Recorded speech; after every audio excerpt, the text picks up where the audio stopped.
Hello, and welcome to this download from Blackwell Online. My name is George Miller, and my guest today is Rose Shapiro, author of Suckers: How Alternative Medicine is Making Fools of Us All. So great has been the acceptance of alternative practices in recent years by the medical mainstream, the NHS and British universities for example, that complementary medicine probably described its current status better than alternative. Complementary suggests a state of affairs in which therapies such as acupuncture, homeopathy and chiropractic make up for the shortcomings of conventional Western medicine. And it's this state of affairs that comes under attack in Rose Shapiro's entertaining, eye-opening polemic. What motivated her to write the book, I wondered? I've been a health journalist for a long time, and over that time there's been increasing interest in this area, and I never covered it myself as a journalist, but I could see the interest growing. And also amongst my friends and relations and all sorts of people wanting to do this and talking a lot about alternative medicine. I always found it very annoying that they were doing this and not questioning it and accepting all sorts of claims and ideas without any kind of scepticism at all. Quite often the people who would be skeptical about other things and questioning of other authorities weren't about this. So I just became more and more keen on bringing together all the stuff that I would like to read and presenting an argument with various strands there to refute some of this stuff, and also to refute the wider issue of something called alternative medicine, rather than medicine that works or medicine that doesn't work. And when you began to look into it, were you struck by the size of the industry? I was struck by the size of the industry, and also really that in some ways it's a lot worse than I expected.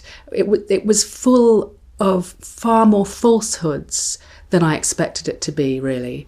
And some of the stories that I tell in the book of people, of the exploitation of people in extremis who are very, very ill indeed, who part with their life savings and in pursuit of false hope. That shocked me. The stories were worse than I expected to find. Just give us a quick tour d'horizon of the wide variety of different practices which are out there which fall under the umbrella of alternative medicine. There's a very cheap definition of alternative medicine, which is if it worked, it wouldn't be alternative. But to put that on one side, think of anything and put therapy after it, you could say. I noticed just around the corner from here yesterday that some new massage therapy shop had opened up.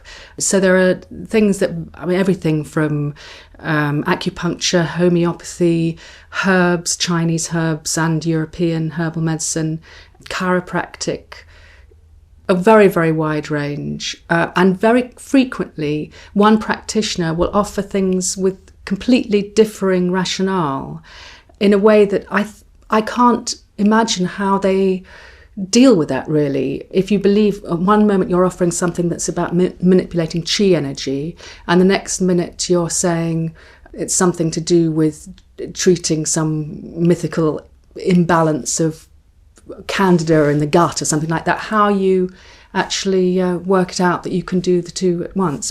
And if I wanted to set myself up tomorrow as an alternative health practitioner, what restrictions would be placed on me? Very few. If you were a chiropractor or an osteopath, you'd have to join their representative organisation. You'd have to have insurance because you're putting your hands on people and that kind of thing. If you were doing other ones, there really isn't anything to stop you. You've put one particular thing that people do with no apparent training at all is say they're nutritionists, which is easy to confuse with a dietitian. But a dietitian is a properly qualified person who has to have a particular training and registration. But you can call yourself a nutritionist and have people in your consulting room and tell them how to eat or what not to eat with nothing whatsoever. One of the most striking instances of weasel words that you quote in the book was for a cancer centre, where they say quite categorically that healing should not be confused with the verb to heal. I was amazed to find this. This is on the website of the Penny Bron Cancer Help Centre, which used to be called the Bristol Cancer Centre.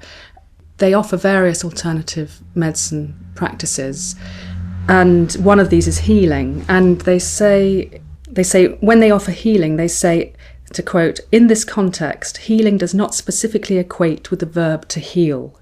This therapy doesn't claim to heal, but to sustain, restore balance, simultaneously calming and lifting the spirits."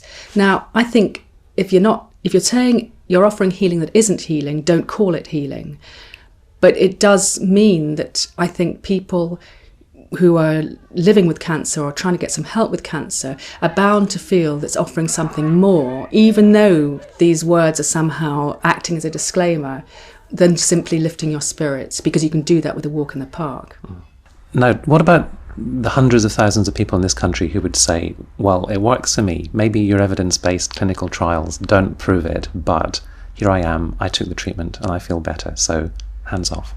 The trouble is, it must be very annoying for people to hear it, that one single experience is not reliable. You can't generalise out of it. You can't even really be sure that that's why your cold got better was because you took echinacea. We know colds get better constantly without any taking of echinacea. It's very easy to fool yourself as an individual. It's very easy to see patterns where there are no patterns, and that's what we all do all the time.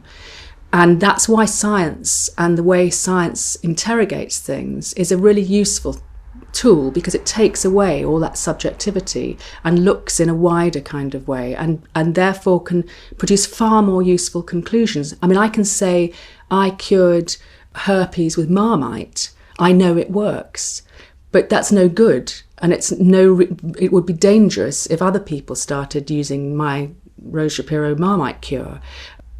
But if it was shown, if some scientists could do some double-blind research trials into Marmite and can show this, then it would be, bring it on. It would be marvellous. And what about the other claim that's made, that this is going back to some more ancient form of wisdom that treats the person holistically, whereas modern evidence-based medicine simply looks for a symptom and treats that, and doesn't take a view of the whole person? Well, I think there are two problems there. One is that, well, actually three I can think of. One is that I think that modern medicine, and I think most doctors would say that they do see people as people and not just as one symptom or a collection of symptoms. The other is that this idea of holism is all very well, but when you actually look at what alternative practitioners are offering, they do treat specific symptoms. They use the language of treating the whole person, but what they do is address the thing that the person's turned up with and say is the crucial problem. So it is only words. In practice, there's no difference.